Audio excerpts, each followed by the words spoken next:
Assalamualaikum warahmatullahi wabarakatuh. আল্লাহ রাব্বুল আলামিন আহকামুল হাকিমিন পরবর্তীকালে আলমের দরবারে ফরজ শুকরিয়া আদায় করতে চাই, যিনি বড় মেহেরবানি এবং দয়া করে আমাদেরকে আজকে মাহে সফরুল খাইরের প্রথম জুমার আলোকে মসজিদের সমাবেত হওয়ার তৌফিক দিয়েছেন, সুযোগ দান করেছেন। আসুন সকলে মিলে সে আল্লাহ পাকের কাছে শুকরিয়া আদায় করি। বড় আওয়াজে বলে আলহামদুলিল্লাহ। রহমাতুল আলামিন জানে মহান নূর মুজাসসাম হুজুর আযম সাইয়্যিদ আলম আকামুল মুহাম্মদ মুস্তাফা সাল্লাল্লাহু আলাইহি ওয়া আলিহি ওয়া সাল্লাম দরবারে ফরজ শুকরিয়া আদায় করি, দুরূদ সালামের হাদিয়া প্রেরণ করি, যার প্রধানতায় আমরা ইবাদত বন্দেগী করবার সুযোগ পেয়েছি, নামাজ আদায়ের সুযোগ পেয়েছি। যিনি আমাদেরকে পরিপূর্ণ দিন দিয়েছেন, জীবন ব্যবস্থা দিয়েছেন, আমাদের মৃত্যু অবধি আমাদের জীবন চলার পথেও যা যা দরকার আমাদেরকে তিনি দিয়ে গেছেন। আল্লাহর প্রিয় হাবিবের কদমের পাকে আমরা লাখো কোটি শুকরিয়া জ্ঞাপন করি, দুরূদ সালাম জানাই। আল্লাহ পাক আমাদের সকলের ইবাদত বন্দেগী আজকের জুমা আজকের এই সম্মেলনকে আল্লাহ কবুল করুন, আমিন। মহতরম হাজরিন, আমি নামাজ সংক্রান্ত আলোচনা করছিলাম। নামাজের মাসাইলে ধারাবাহিক আলোচনায় আজকে আমাদের তৃতীয় পর্ব চলছে। আজকের আলোচনায় যা থাকবে সেটা হচ্ছে নামাজের বাইরের যে শারায়েতগুলো, ফরায়েজগুলো, নামাজের বাইরে যে ফরজগুলো আমাদেরকে নামাজের জন্য প্রস্তুত করতে হবে, সেই ফরজকে অত্যাবশ্যক বিধিবিধান বা আমাদের আমলগুলো আমরা আজকে সংগঠিত করব। যেগুলোকে কথায় বলা হয় আমাদের বাইরের 6 ফরজ। আমাদের বাইরে 6 ফরজ। আমরা কত জমাই শরঈ আহকাম, বিধান তথা শরঈ পরিভাষা, ফিকহি পরিভাষাগুলো আমরা জানার চেষ্টা করেছি। ফরজ, ওয়াজিব, সুন্নাত, সুন্নাত মুআক্কাদা, এরপরে মুস্তাহাব, মুবাহ, এরপরে তার বিপরীত হারাম, মাকরুহে তাহরিমি, ইসাআত, মাকরুহে তানজিহি এবং খিলাফে কাওলা। এই প্রসঙ্গে আমরা আলোচনা শুনেছিলাম। ফরজ, ওয়াজিব এবং সুন্নাতের মুআক্কাদার গুরুত্ব কতটুকু তা উপলব্ধি করার চেষ্টা করেছি। আজকে নামাজের যে বাইরের ফরজগুলো, এগুলোর ভিতরে যে গুরুত্বপূর্ণ মাসাইল, এগুলো একটু মনোযোগ দিয়ে শোনার চেষ্টা করবেন। যেহেতু মনোযোগ দিয়ে যদি শুনতে না পারেন তাহলে দেখা যাচ্ছে অনেক গুরুত্বপূর্ণ বিষয় চলে যাচ্ছে। আমরা নামাজ পড়ি, তো নামাজের জন্য আমরা কতটুকু প্রস্তুত হয়ে আসি, নামাজের দাঁড়াবার আগে আমার কি কি জরুরত, অত্যাবশ্যকতা পূরণ করা প্রয়োজন,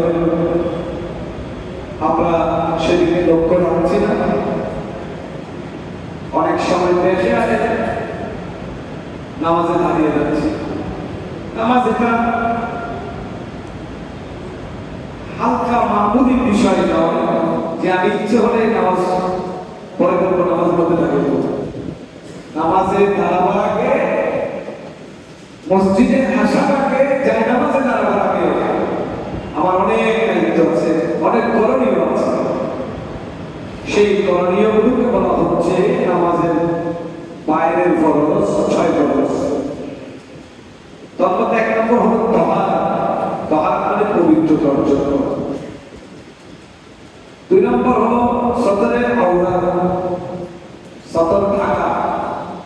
3 নম্বর হলো ইস্তিকবালে কিবলা, কিবলামুখী হওয়া। 4 নম্বর হলো ওয়াক্ত বা সময় হওয়া। 5 নম্বর হলো নিয়ত, নিয়ত স্থির করা। 6 নম্বর হলো তাহরিম আদা তাকবীর, তাহরিম আল্লাহু আকবার বলা। এগুলো সাধারণভাবে আমরা বর্ণনা দিলাম, বর্ণনা থেকে আমরা অনুমান করতে পারছি না এই 6 ফরজের ভিতরে কত কথা আছে, কত জরুরত আছে, কত আবশ্যকতা আছে। আমরা বাহ্যিকভাবে শুনে মনে করতেছি যে এগুলো তো আমরা করি, কিন্তু আমরা কতটুকু করি। এজন্য আমাদেরকে অত্যন্ত মনোযোগের সাথে শুনতে হবে। 1 নম্বর হলো তাহারা, তাহারা মানে পবিত্রতা। আমি আপনি মুসলমান ইমানদার যখন নামাজে দাঁড়াবো, আমার 1 নম্বর করণীয় হচ্ছে আমাকে পবিত্রতা হাসিল করতে হবে। পবিত্রতা 2টা কাছ থেকে অর্জন করতে হবে। মানুষ পবিত্র হয় কোথা থেকে? অপবিত্র থেকে। পাক হয় নাপাক থেকে। তো নাপাকটা 2 ধরনের, একটা হচ্ছে হাদসে আকবার, যেটা বড় নাপাক, একটা হচ্ছে হাদসে আসগার, যেগুলোকে ছোট নাপাক বলা হয়। হাদসে আকবার কি? বড় নাপাক। বড় নাপাক হলো নারী পুরুষের জন্য 2টা আলাদা আলাদা বিষয়। নারী পুরুষ উভয়ের জন্য হচ্ছে জানাবাত। জানাবাত মানে 2টা অবস্থা। একটা বলা হয় স্ত্রীর সাথে সহবাস করার পরে যে সময়টা, ওটাকে হাদাতের জরুরি বলা হয়, ওটা হাদসে আকবার। ওই ক্ষেত্রে নারী পুরুষ দুজনেই নাপাক, এটা বড় নাপাক। এরপরে মহিলাদের ক্ষেত্রে হাদসে আকবার হলো এটা ছাড়াও হাইজ এবং নেফাস। হাইজ হচ্ছে তাদের যে মাসিক ঋতুস্রাব হয় ওইটা, আর নেফাস হচ্ছে বাচ্চা জন্মদানের পরে যে 40 দিন পর্যন্ত তাদের দূষিত রক্ত যায়, ওই সময়। এই 2টা হচ্ছে হাদসে আকবার। হাইজের মাসালা হলো সর্বোচ্চ মুদ্রা 20 দিন, সর্বনিম্ন 3 দিন। তবে যেসব মহিলা মা বোনদের আদতে মারুফা আছে, আদতে মারুফা, আদতে মারুফা মানে সকল মহিলার, সকল মা বোনের হাইজ একরকম হয় না। কারো 3 দিন হয়, কারো 4 দিন হয়, কারো 5 দিন হয়, সর্বোচ্চ 10 দিন। 10 দিন পরে যেটা হয় সেটা হাইজ হয়, ওটা অসুস্থতা। তো যার যে আদত আছে 3 দিন হলে সে 3 দিন পর পাক হয়ে নামাজ পড়বে, যে ওয়াক্ত পায় সেই ওয়াক্ত থেকে তার নামাজ শুরু। যার অভ্যাস 4 দিন পর্যন্ত হওয়া, সেই যখনই তার শেষ হবে সাথে সাথে গোসল করে পাক পবিত্র হয়, সে নামাজে দাঁড়িয়ে যাবে যে ওয়াক্ত পাবে। এভাবে 5 দিন 6 দিন যার যে অভ্যাস আছে। কিন্তু একটা বদরসম আছে আমাদের সমাজে, মহিলারা এগুলো জানে না। আসলে ওরা কি করে 10 দিন পর্যন্ত নামাজ, সালাম, রোজা, ইবাদত সব বসায় ধরে রাখে। 3 দিন হচ্ছে তার হাইজ, 4 দিন হয় নামাজ।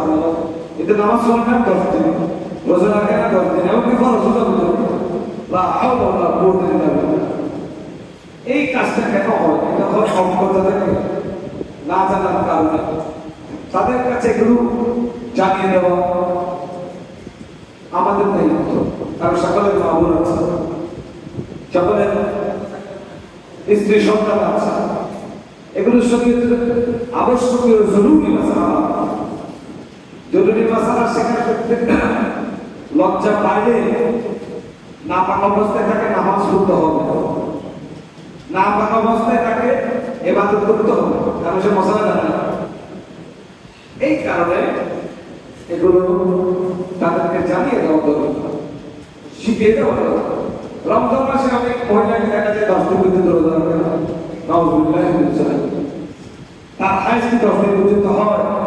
বাংলাদেশের খুব একটা 10 দিন পর্যন্ত হয় এরকম মহিলা খুব নাই। এগুলো আরব দেশের হৃষ্টপুষ্ট নারীরা, যাদের স্বাস্থ্য সবল, যাদের খাবার দাবার উন্নত, যারা প্রচুর পরিমাণ পুষ্টিযুক্ত খাবার খায়, এদেশের সব খাবারই ভেজাল।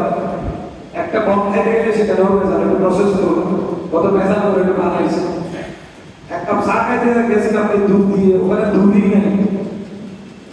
এই ভেজাল খাবার দিয়ে 10 দিন পর্যন্ত হাইজ হওয়ার কোনো সুযোগ নেই। এই জন্য এদেশের একটা প্রচলিত খাদ্য অভ্যাসকে কাউন্ট করতে হবে। হ্যাঁ, রিয়া কয়েকদিন 2 দিন থাকতে পারে, সেটা ভিন্ন বিষয়। তবে আকসার 10 দিন পর্যন্ত হওয়ার সম্ভাবনা, পসিবিলিটি করে দেখা যায় থাকে। এটা যার যে অভ্যাস থাকে, আদতের মারুফা বলা হয় ফিকহের ভাষায়, এই অভ্যাসের পরে তাকে অবশ্যই পাক সাফ গোসল করে নামাজে দাঁড়িয়ে যেতে হবে। যেই ওয়াক্ত সেই পাবে, সেই ওয়াক্ত থেকে তার উপর নামাজ ফরজ। সুবহানাল্লাহ। এগুলো তাদেরকে জানিয়ে দিবেন, শিখিয়ে দিবেন। অবহেলা করার সুযোগ নাই। কবরে যাইতে হবে, নাপাক অবস্থায় এক বক্ত নামাজ পড়লেও তার জন্য জাহান্নামে যেতে হবে, জাহান্নামে যেতে হবে। এত কঠিন মাসালা। কত হাজির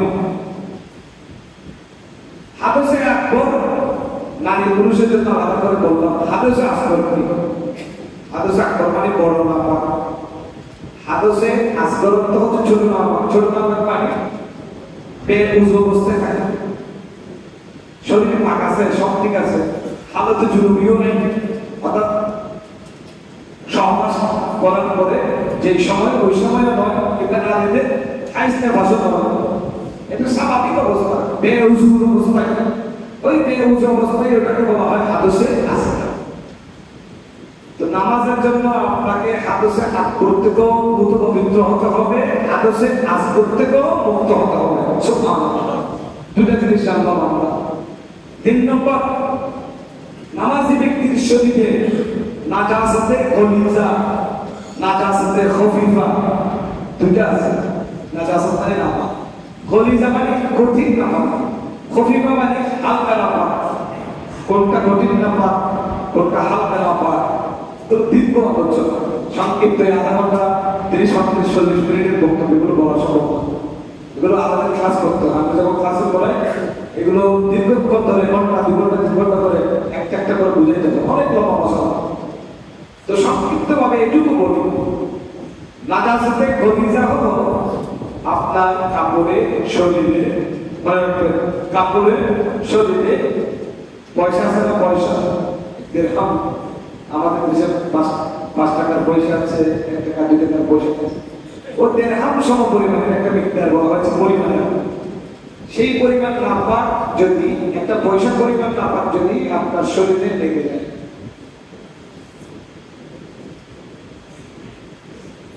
এক দিরহাম সম পরিমাণ, তার চেয়ে একটু বেশি, তাহলে সেই ক্ষেত্রে তাকে অবশ্যই সেই কাপড় পবিত্র করতে হবে। সেই কাপড় তাকে অবশ্যই পবিত্র করতে হবে। আর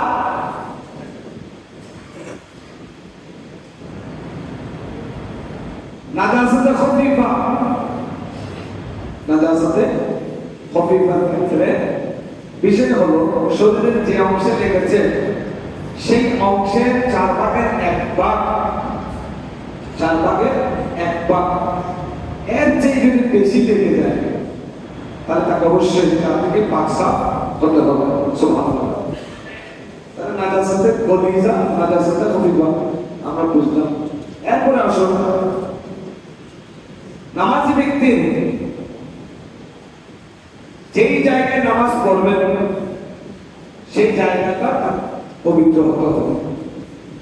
তাহলে শরীর এবং স্থান পাক, শরীর স্থান পাক, এগুলোর আবার দীর্ঘ মশলা আছে। তার মধ্যে আহম গুরুত্বপূর্ণ ভেরি ইম্পর্টেন্ট যে মাসলাগুলো সেগুলো আমি বলবো, লম্বা করবো না। একটা মাসলা বলবো, মাঝখানে একবার দুরূদ শরীফ পড়বেন, দেখবেন যে মাসালাও শিখলাম, দুরূদ শরীফে ইবাদত হয়ে গেল। আল্লাহুম্মা সাল্লি আলা সাইয়্যিদিনা মাওলানা মুহাম্মাদিন ওয়া আলা আলি সাইয়্যিদিনা মাওলানা মুহাম্মাদিন ওয়া বারিক ওয়া সাল্লিম সালাতান দাইমাতান মাকবুলাতান তুরাদি বিহা আনা হাক্কাহুল আযীম। আসলে যেই জায়গায় আমরা নামাজ পড়বো সেই জায়গা এই মাসালা থেকে প্রবলেম হতে মজবুরান হালাতে, মজবুরি। সাধারণভাবে আপনি যেখানে পড়েন পুরো জায়গাটা পাক হওয়া উত্তম, পাক হওয়া চাই। যেমন মসজিদ পবিত্র হওয়া চাই। এখানে ছোট বাচ্চা যারা নিজের অবস্থা সম্পর্কে নিজে অবহিত নয়, নিজের পায়খানা প্রস্রাব সম্পর্কে বলার মতো অবস্থা তৈরি হয়নি, এমন ছোট বাচ্চা মসজিদে আনবেন না, এগুলো নিষেধ আছে। অনেকে মহব্বত থেকে এই বাচ্চারা নিয়ে মসজিদে আনে, সামনের খাতাতে বসাই, এগুলো নিষেধ আছে। কেন নিষেধ আছে? যে ছোট বাচ্চা সেই এখানে বয়স আছে 7 বছর, 7 বছরের নিচে যারা 7 বছর পর্যন্ত আনবেন, 7 বছর থেকে এরপরে তাকে নামাজের জন্য শিক্ষা দেওয়ার উদ্দেশ্যে আনবেন। একটা বিষয় সে আস্তে আস্তে ধীরে ধীরে শিখবে। 7, 8, 9, 10 এই 4 বছরের ভিতর, 3 বছরের ভিতর সে নামাজ রপ্ত করবে, আয়ত্ত করবে। তার আগে নয়, তার আগে নিষেধ আছে। এখন সে এসে পায়খানা করে দিল, প্রস্রাব করে দিল, মসজিদের বেহর মধ্যে আপনিও গুনাহগার হবেন, বাচ্চার তো মাসুম, সে কি আর কি গুনাহগার হবে? তার তো গুনাহ নাই, কিন্তু গুনাহগার হবে কে? যিনি তাকে নিয়ে এসেছে। এজন্য খুশি হয় বা আবেগের পরে আবেগের বসে উঠতে হয়। আপনি বাচ্চাকে আনছেন, গুনাহটা শেষ হয়ে যেতে আপনি কমাইছেন, গুনাহটা আপনি কমাইছেন। আচ্ছা, এটা আমি ব্যাখ্যা বছরের কথা বলতে শুরু করি, এটা নয়। বাচ্চাটা যদি নামাজের সামনে দৌড়াদৌড়ি করে, কাতারের সামনে দৌড়াদৌড়ি করে, নামাজের যে গভীর একাগ্র চিত্তে নামাজ আদায় করার বিষয় খুশু ওটা নষ্ট হয়ে যাবে। তো ওটা নষ্ট হলে আপনি গুনাহগার হবেন, আপনি গুনাহগার হবেন। এই জন্য 7 বছরের আগে বাচ্চাদেরকে মসজিদে আনবেন না। এটা আপনি মহব্বত করে আনতেছেন, আপনি মনে করতেছেন অনেক গরম, সব কমাই দিচ্ছেন, সব না, আপনি গুনাহ কমাই দিচ্ছেন। কারণ আল্লাহ নবী বলেছেন, মুরু আওলাদাকুম বিস-সালাতি ওয়া হুম আবনাউ 7 সিনিন। তোমাদের বাচ্চারা যখন 7 বছর বয়সে উপনীত হবে তখনই তাদেরকে তোমরা নামাজের শিক্ষা দাও, নামাজের জন্য ধীরে ধীরে হুকুম দাও, আদেশ দাও, শিক্ষা দাও, তোমার সাথে করে নিয়ে যাও, অথবা যেখানে নামাজ পড়ো তাকে তোমার পাশে দাও, করিয়ে নামাজের প্রশিক্ষণ দাও। একটা বয়স আছে। তাহলে আপনি যেই জায়গায় নামাজ পড়বেন, আমি যেগুলো বলতে যেগুলো মজবুরি অবস্থায় স্বাভাবিকভাবে পুরা এলাকা পুরা স্থান খাওয়া উচিত, কিন্তু মজবুরি অবস্থায় যখন আপনি যে স্থানে নামাজ পড়বেন তাহলে দুইটা জিনিস আপনাকে প্রথমত পবিত্র হওয়া চাই। সেটা হচ্ছে আপনার 2 পা যেখানে দাঁড়াবে তার নিচের স্থানটা, এবং আপনার কপাল যেখানে সিজদা দেবে সেই স্থানটা। আপনি সিজদা তাশাহুদ করা অবস্থায় আপনি যেখানে বসবেন সেই স্থান। তার মানে শরীরের সকল অঙ্গ আপনার জায়গার সাথে স্পর্শিত হচ্ছে না। যেসব অঙ্গ প্রত্যঙ্গ আপনার নিচের জায়গার সাথে স্পর্শিত হবে ওই জায়গাটা পবিত্র হওয়া চাই। এখন সেই স্থানে যদি আপনার 1 দিরহাম সমপরিমাণ কোনো নাজাসত, নাপাক, পায়খানা, প্রস্রাব যেটাই হোক নাপাক যদি সেখানে লেগে থাকে এবং সেটা যদি 1 দিরহাম থেকে একটু বেড়ে যায়, তাহলে আপনার সিজদার জায়গায় যদি সেটা থাকে অথবা আপনার পায়ের বা দাঁড়ানোর জায়গায় যদি সেটা থাকে, আপনি তাশাহুদ করা অবস্থায় শরীরের যেসব অঙ্গ মাটির সাথে স্পর্শ হয়েছে সেই সব স্থানে যদি থাকে তাহলে নামাজ হবে না। হ্যাঁ, আবার এখানে আরেকটা মাসআলা আছে, ছোট ময়লা বা আবার নাপাক সব মিলে যদি 1 দিরহামের চেয়ে বেশি হয়ে যায় সেক্ষেত্রে নামাজ ফাসিদ হয়ে যাবে, নামাজ আদায় হবে না। এটা হচ্ছে মজবুরান ক্ষেত্রে এই মাসআলা। এখানে আরো অনেক কথা আছে। মতমাদিন আল্লাহুম্মা সাল্লি আলা সাইয়্যিদিনা মাওলানা মুহাম্মাদিন ওয়া আলা আলি সাইয়্যিদিনা মাওলানা মুহাম্মাদিন ওয়া বারিক ওয়া সাল্লিম। আপনি যে জায়গায় কপাল রাখলেন সিজদার সময়, আপনার সিজদার জায়গাটা পাক আছে, আপনার নাক পড়ে গেছে কিসের মধ্যে? না পাকের মধ্যে। খেয়াল করবেন মাসালা, কপাল পাক জায়গায়, নাক না পাক জায়গায়, নামাজ হবে কি হবে না? ফুকাহায়ে বলতেছে নামাজ হয়ে যাবে। কেন হয়ে যাবে? কারণ নাকের আগাটা লাগানো শর্ত। তো আপনার নাকের আগা তো আর 1 দিরহাম সমপরিমাণ নয়, 1 দিরহাম থেকে ছোট, সেজন্য নামাজ হয়ে যাবে। তাহলে এখানে মূল মাপকাঠি, মূল মানদণ্ডটা হচ্ছে ওই 1 দিরহাম, দিরহাম সমপরিমাণ জায়গা যদি আপনার পবিত্র হয় তাহলে কোনো সমস্যা নেই। কিন্তু এর চেয়ে যদি বেড়ে যায় তাহলে নামাজের ক্ষতি হয়ে যাবে, নামাজ আদায় হবে না।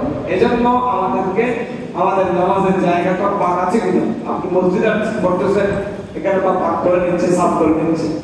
অনেক সময় ঘরে দুয়ারে সফরে হাদরে বিভিন্ন জায়গায় আপনাকে নামাজ পড়তে হয় মজবুরা, বিশেষ করে যেসব করে ছোট বাচ্চা আছে, বাচ্চাদের পায়খানা প্রস্রাবের কোনো ঠিক ঠিকানা নেই, এমন জায়গায় পায়খানা প্রস্রাব করে রেখেছে আপনি নিজেও জানেন না, আপনি দেখেন নাই, সেই ক্ষেত্রে মজবুর আপনি নামাজ দাঁড়িয়ে গেছেন, তখন আপনাকে এই মাসালাগুলো হিসাব করতে হবে যে তার এই নাপাকিটা 1 দিরহাম সমপরিমাণ বা তার চেয়ে বেশি কিনা, অথবা আমি যেখানে দাঁড়িয়েছি সেখানে আছে কিনা, অথবা আমার শরীরের অঙ্গ প্রত্যঙ্গগুলো লেগেছে ওখানে লেগেছে কিনা, এই সব কিছু হিসাব তখন আপনাকে করতে হবে। এই জন্য এই মাসালাগুলো শিখে রাখা দরকার। বরকত বলুন সুবহানাল্লাহ। কারণ মানুষের সকল অবস্থা সমান থাকে না, সকল পরিস্থিতি একই রকম থাকে না, নানান পরিস্থিতির মুখোমুখি আমাদেরকে হতে হয়। সেক্ষেত্রে আমরা এইসব মশলা যদি জানা থাকে আমাদের জন্য সহজ হয়ে যায়। এরপর আসুন, নাপাক জায়গার উপর আপনি একটা কাপড় বিছিয়ে নামাজ আদায় করছেন, আপনি কোথাও স্থান পাচ্ছেন না, মজবুর মনে করেন আপনি এমন জায়গায় আছেন যে যেখানে আপনাকে নামাজ পড়তে হচ্ছে, উপায় নেই, আপনি সেখানে নাপাক জায়গার উপর একটা কাপড়, সেই কাপড়টা যদি চিকন হয়, পাতলা হয়, এবং সেই কাপড় ভেদ করে যদি ময়লা উপরের দিকে চলে আসে, তাহলে নামাজ আদায় হবে না। হ্যাঁ, আপনি কোন নাপাকের উপর যদি গ্লাস পিছিয়ে দিয়েছেন, গ্লাস পিছিয়ে দিয়েছেন এবং গ্লাসের অপর প্রান্ত থেকে সেই নাপাকগুলো দেখাও যাচ্ছে, দৃশ্যমান, তারপরে নামাজের কোনো ক্ষতি হবে না, নামাজ আদায় হয়ে যাবে সুবহানাল্লাহ। কারণ ওই গ্লাসটা নামাজ জায়গা এবং নাপাকের ক্ষেত্রে আপনার ক্ষেত্রে মাঝখানে ফাসলা বা একটা প্রতিবন্ধকতা তৈরি করেছে, কিন্তু কাপড় তরল জিনিসকে ভেদ করে তো উপরে উঠে যাচ্ছে এবং সেটা ছড়িয়ে যাচ্ছে যদি কাপড়টা চিকন হয়। আবার হ্যাঁ, মোটা কাপড় হবে, যেমন আপনি বলুন নামাজ পড়েন, আমাদের দেশে বেশিরভাগ ক্ষেত্রে মাহফিলে দেখা যায় যে রাস্তায় বিছিয়ে দিয়েছে তেরপাল, তো রাস্তায় এখানে তো ময়লা থাকতে পারে, গোবর থাকতে পারে, বিভিন্ন প্রাণী জন্তু পশু পাখির পায়খানা থাকতে পারে, অথবা মানুষের পায়খানাও থাকতে পারে, কুকুরের পায়খানা থাকতে পারে। এই অবস্থায় সেখানে তো নামাজ আদায় করতেছে, নামাজ করতেছে না, এখন নামাজ হচ্ছে কিনা সেটা আপনাকে দেখতে হবে। ওই নাপাক সেটা ওই তেরপালকে ভেদ করে উপরে উঠেছে কিনা, সেটা দৃশ্যমান হয়েছে কিনা, বা সেটা ছড়িয়ে ছিটিয়ে যাচ্ছে কিনা, এবং ছিটিয়ে গেলেও সেটা 1 দিরহামের চেয়ে বেশি হয়ে গেছে কিনা, এগুলো আপনাকে হিসাব করতে হবে। এই যে ছোট্ট ছোট্ট মাসআলাগুলো, এগুলো আমাদের জীবনে কতটা জরুরি আমরা আসলে উপলব্ধি করতে পারি না। ফলে ইস্তিফতা নাই, জিজ্ঞাসা নাই, প্রশ্ন করে আমরা জানতে চাই না, অথচ আল্লাহ অর্ডার দিয়েছেন ফাসআলু আহলা যিকরি ইন কুনতুম লা তা'লামুন, কোন বিষয় না জানলে তোমরা আলেম ওলামার কাছে সেগুলো জানতে চেষ্টা করো, প্রশ্ন করো, শিখে নাও। জানার কোনো বয়স নাই, শিখার কোনো বয়স। আল্লাহ পাক আমাদেরকে বোঝার তৌফিক দান করুন, আমিন। সালাতুন ইয়া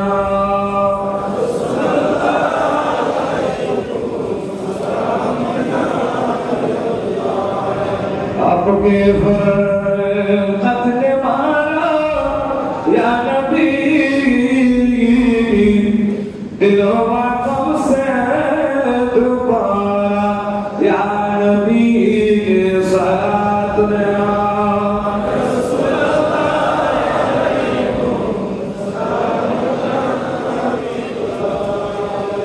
আচ্ছা, যাই হোক, আমরা তাহারত অর্থাৎ নামাজের জন্য যে বাইরের 6 ফরজ, তার মধ্যে পবিত্রতা, তাহারত 1 নম্বর।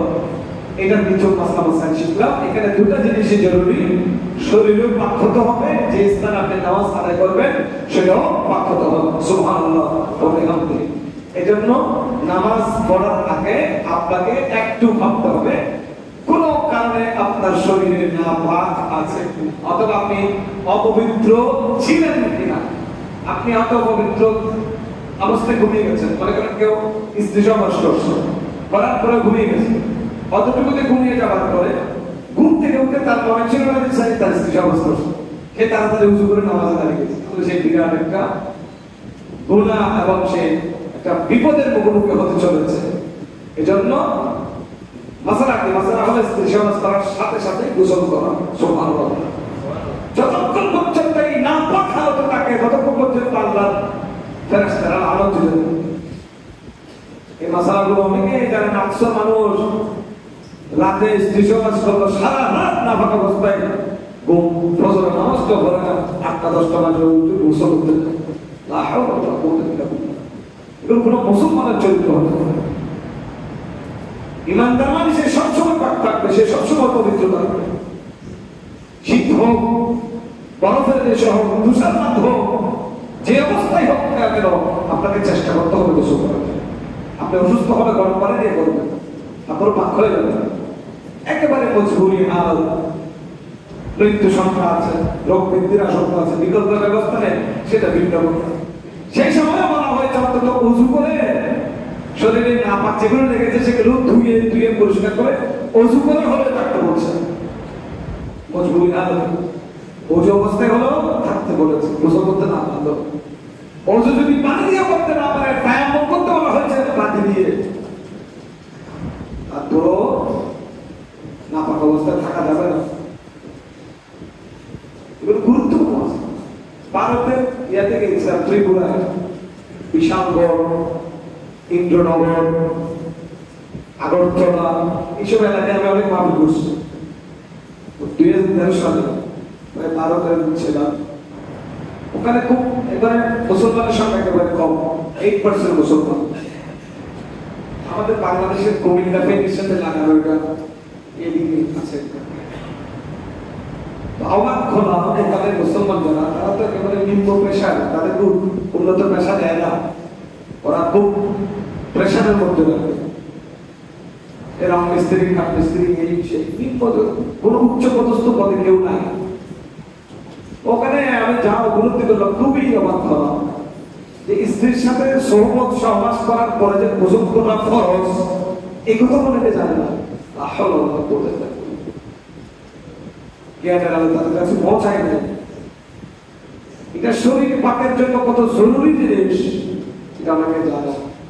তাই এইসব বিষয়ে আল্লাহ পাক আমাদেরকে সতর্ক হওয়ার তৌফিক দান করুন। আমিন। প্রথম হাজরিন, এরপর আসুন 2 নম্বর হচ্ছে সতরে আওরাত। 17 টাকা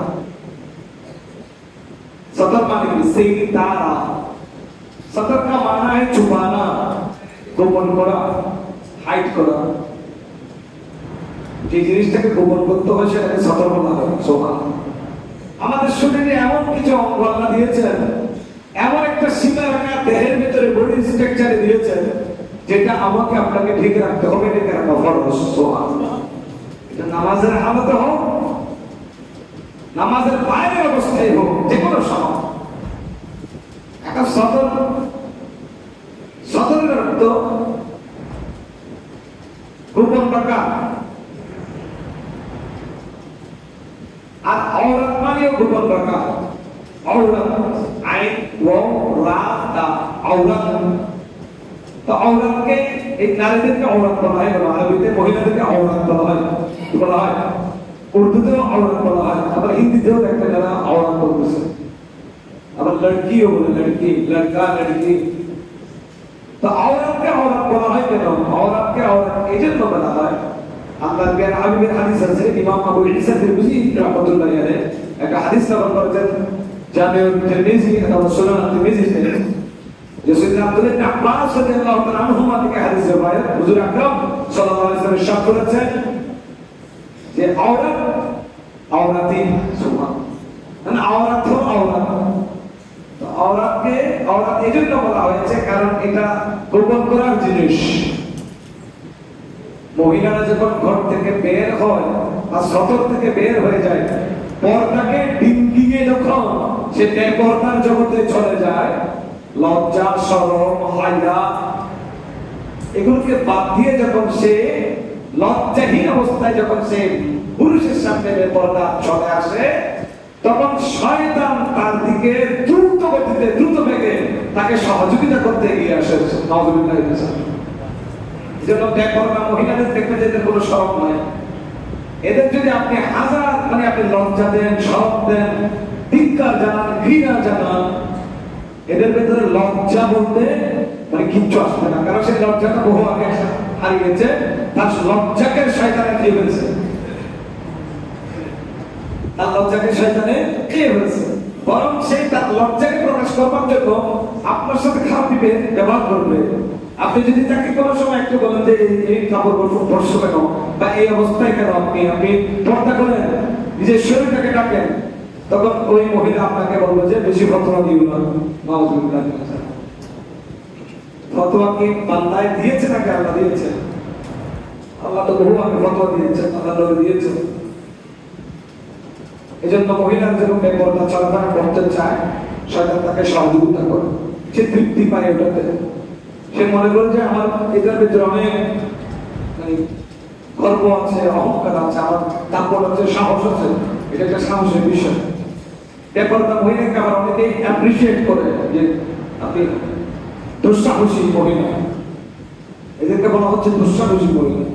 নারীবাদী কিছু মহিলা আছে না, আন্দোলনে নেমে যায় রাস্তাঘাটে, পর্দার কোনো খবর নাই। পুরুষ একটা এদিক থেকে ধাক্কা মারে আর একটা ওদিক থেকে ধাক্কা মারে। লা হাওলা ওয়ালা কুওয়াতা ইল্লা বিল্লাহ। এদের লজ্জা খেয়ে ফেলছে শয়তান। আল্লাহ পাক আমাদেরকে লজ্জাশীল হওয়ার তৌফিক দান করুন, আমিন। মুহতারাম হাজিরিন, এই সাতর ঢাকা এটা পুরুষের জন্য ফরজ, নারীদের জন্য ফরজ। পুরুষের জন্য কতটুকু ফরজ, নারীদের জন্য কতটুকু ফরজ, এটার একটা ভাগ আছে। নারীদের সতর সেটা বাইরে হোক ভেতরে হোক, নামাজে হোক নামাজের বাইরে হোক, সবখানে ফরজ। একাকী অবস্থায় হোক ফরজ। ঘরের ভিতরে নারীদেরকে দেখা যাচ্ছে বলতে আমার বর, আমার ছেলে, আমার মেয়ে, আমার স্বামী, এখানে আমাকে এভাবে ঢেকে ঢুকে চলতে হবে। এটা একটা শয়তানি প্ররোচনা। আপনি যেটা শেখাচ্ছেন আপনার মেয়েকে, এটার জন্য কবরে আপনাকে চলতে হবে। একাকী থাকলেও নারীদেরকে সতর্ক করতে বলা হয়েছে, এক অবস্থায় থাকলেও।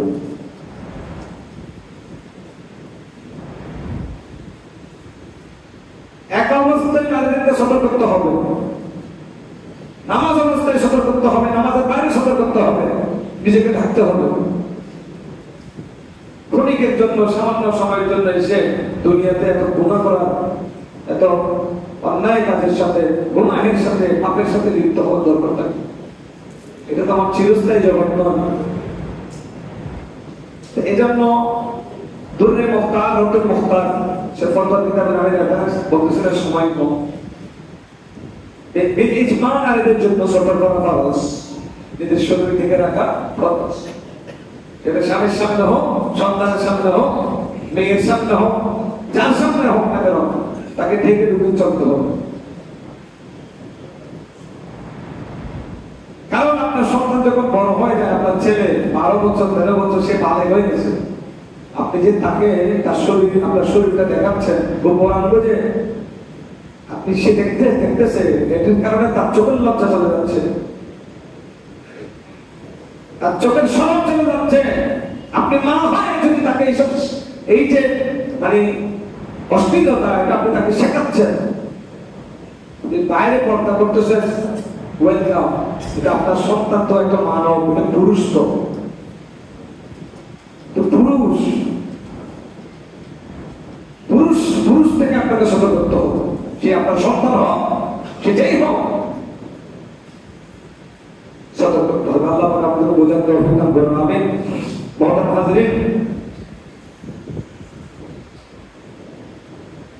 পুরুষের ক্ষেত্রে থেকে, নাফ মানে নাভি, নাভি থেকে একটু মনোযোগ দেবেন, নাভি থেকে এই হাঁটুর নিচ পর্যন্ত, নাভি থেকে হাঁটুর নিচ পর্যন্ত এই স্থানটা পুরুষের জন্য সতর এবং এটা ঢাকা ফরজ। এটা নামাজ অবস্থায় হোক, যে কোনো অবস্থায় হোক।